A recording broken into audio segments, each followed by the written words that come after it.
Bienvenidos a este viaje a través del tiempo. En este video veremos quién es Maximilien Robespierre. Acompáñanos en este recorrido y descubre los misterios y maravillas de esta era histórica. Pero antes, no olvides suscribirte. Es gratis.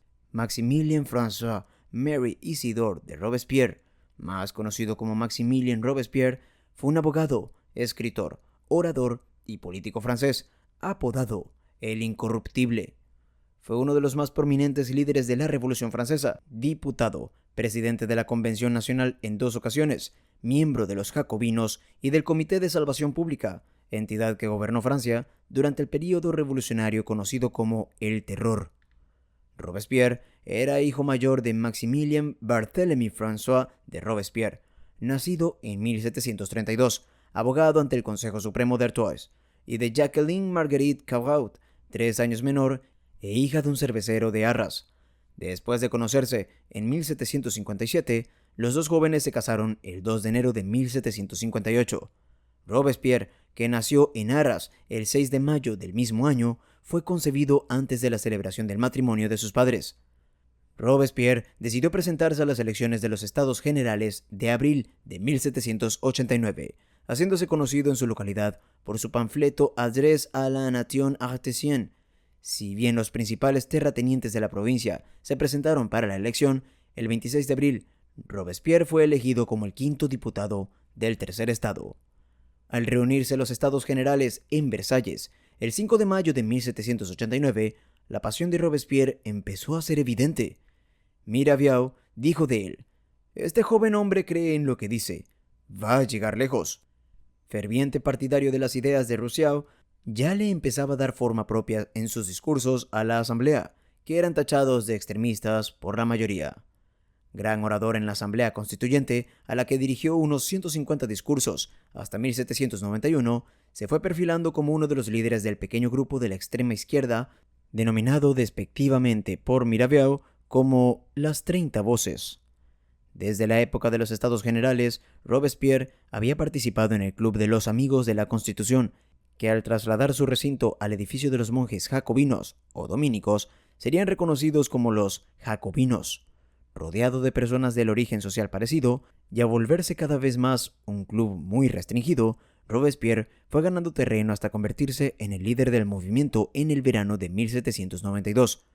La fuga del rey y su detención en Varennes arruinó las posibilidades de una monarquía constitucional viable. Si bien Robespierre guardó aparente cautela, miles de manifestantes decidieron pedir la abdicación del rey en el Campo de Marte el 17 de julio de 1791, pero fueron dispersados a balazos por el batallón al mando de Lafayette. Los líderes de izquierda temieron por la reacción. Marat pasó a la clandestinidad, Danton a Inglaterra y Robespierre se mantuvo en París, refugiado en la casa de Maurice Dupley, un ebanista que residía en la Rue Saint-Honoré y simpatizante jacobino, lo que reforzó su posición al mantenerse en París y con su club durante esta grave situación. El 30 de septiembre, en la disolución de la Asamblea Constituyente, Pétion y Robespierre, que gozaban de un tremendo apoyo popular, se convirtieron en 2 de las figuras más representativas del momento. El gobierno pasó a depender de la Comuna insurreccional.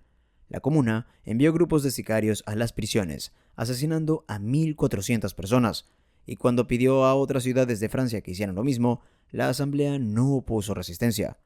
Esta situación persistió hasta el 20 de septiembre de 1792, en que se creó un nuevo cuerpo legislativo denominado Convención, que de hecho se convirtió en el nuevo gobierno de Francia. El apoyo de los revolucionarios de París, los sans-culottes, en las asambleas de cada distrito y municipio de la región parisina, llevó a Robespierre al poder, primero como miembro de la Comuna Revolucionaria, el ayuntamiento, que ostentaba el poder local, luego como representante de la ciudad en la Convención Nacional, que asumió todos los poderes, y en la que Robespierre apareció como portavoz del Partido Radical de la Montaña, junto con Danton y Marat. Fue en este momento cuando Robespierre manifestó abiertamente su republicanismo. El 25 de julio de 1792, a través del manifiesto de Brunswick, los ejércitos imperiales y de Prusia amenazaron con invadir Francia si la población se resistía al restablecimiento de la monarquía. Esto ocasionó que Luis XVI fuera visto como conspirador con los enemigos de Francia. El 17 de enero de 1793, la Convención condenó al rey a muerte por una pequeña mayoría, acusándolo de conspiración contra la libertad pública y la seguridad general del Estado. El 21 de enero, el rey fue ejecutado públicamente en la guillotina, lo cual encendió nuevamente la mecha de la guerra con otros países europeos. La reina María Antonieta, nacida en Austria y hermana del emperador, fue ejecutada el 16 de octubre del mismo año, iniciándose así una revolución en Austria para sustituir a la reina. Esto provocó la ruptura de toda relación entre ambos países. Si te está gustando el video, no olvides darle like y suscribirte. Robespierre luchó firmemente contra los girondinos, el grupo de diputados moderados procedentes de la región de Burdeos, la Gironda, grupo de carácter conservador que abogaba por un Estado descentralizado y se había inclinado por mantener la monarquía constitucional. Los girondinos constituían un grupo de presión político muy fuerte en la Asamblea Nacional, pero al oponerse a la línea de firmeza republicana radical que representaban los jacobinos y tras su rechazo a la ejecución de Luis XVI, que consideraban excesiva, Robespierre no cesó de atacarlos salvajemente en sus discursos. Finalmente, en 1793, Robespierre, apoyado por unas masas populares convenientemente dirigidas, dio un golpe de Estado y desmanteló el grupo girondino, arrestando a todos los dirigentes principales que pudo capturar. La situación de la República en ese año de 1793 era de extrema gravedad, acosada en sus fronteras y con graves disturbios en su interior. Existía, asimismo, una seria desconfianza hacia el poder de los gobiernos, y la línea política jacobina propugnaba que la Asamblea Nacional fuera el centro del poder político, siendo los ministros meros ejecutores de las políticas emanadas de la Asamblea, con lo que Robespierre controlaba de este modo todo el poder. El acoso sufrido por la República provocó la formación del llamado Comité de Salvación Pública, dotado de poderes especiales, pero que debía rendir cuentas ante la Asamblea mensualmente de sus decisiones y actividad. El 27 de julio de 1793, Robespierre entró a formar parte del Comité de Salvación Pública, y gracias a su prestigio se convirtió en el principal dirigente de la nueva república, el de la dictadura jacobina, obligada a proponer y ejecutar medidas excepcionales que se consideraban indispensables para salvaguardar la república de las graves amenazas tanto internas como externas. El peligro que representaban los enemigos de la república era real. Los legitimistas franceses, los expatriados franceses en Inglaterra o en los reinos alemanes y los conflictos constituían una amenaza. Robespierre consideraba que la república debía defenderse de forma contundente y rápida, arrebatando a sus enemigos la iniciativa, y a esa acción la denominaba el terror. Esto es, según él, la aplicación inmediata de la justicia republicana con el objeto de neutralizar a los enemigos de la república. De esta forma, el terror, en el lenguaje republicano jacobino, es una acción en defensa de la virtud, al objeto de defender el bien público, la república, estando obligado el Comité de Salvación Pública, que asumía la defensa de ésta, a dar cuenta pública de sus acciones. El periodo del terror supuso la muerte en la guillotina de miles de personas, muchas de ellas obreros y campesinos, pero sobre todo fue un símbolo de ruptura total con el pasado absolutista y la monarquía. Robespierre había sido un firme partidario de la abolición de la pena de muerte, pero su percepción se modificó al asumir la obligación de defender la república de sus enemigos, llegando a considerar que estaba justificada, siempre y cuando el ejecutado fuese un enemigo. Robespierre jugaba un papel más o menos centrista en el gobierno revolucionario. Se enfrentó a los ultrarrevolucionarios o hebertistas, seguidores de Hebert, el 24 de marzo de 1794, así como los llamados indulgentes, agrupados en torno a Danton y Desmoulins el 5 de abril de 1794. Actuando según el procedimiento habitual, el Comité de Salvación Pública procedió a eliminar a la oposición, tal y como se había hecho con los girondinos. Danton, Desmoulins y Hebert fueron detenidos, juzgados sumariamente y ejecutados en la guillotina.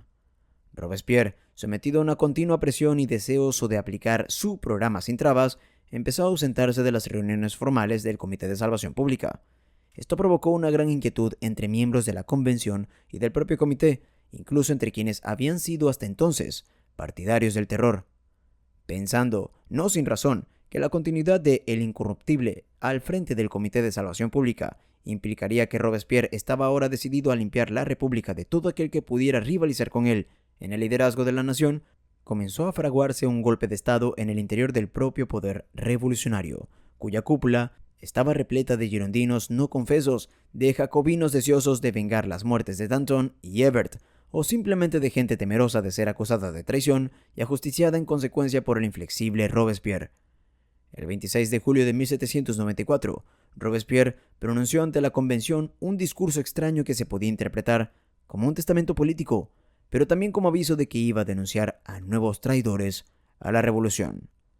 Finalmente, después de que el centro le negara su apoyo, Robespierre fue acusado de dictador y detenido junto con otros dos miembros del comité, Saint-Just y Georges Couthon. El hermano de Robespierre, Augustin, junto con Philippe Lebas, miembro del Comité de la Seguridad General, pidieron ser arrestados junto con ellos.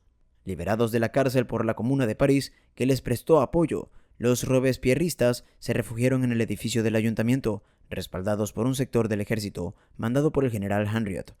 Esa misma noche, las tropas leales a la convención asaltaron el ayuntamiento, que se había ido vaciando a medida que pasaban las horas.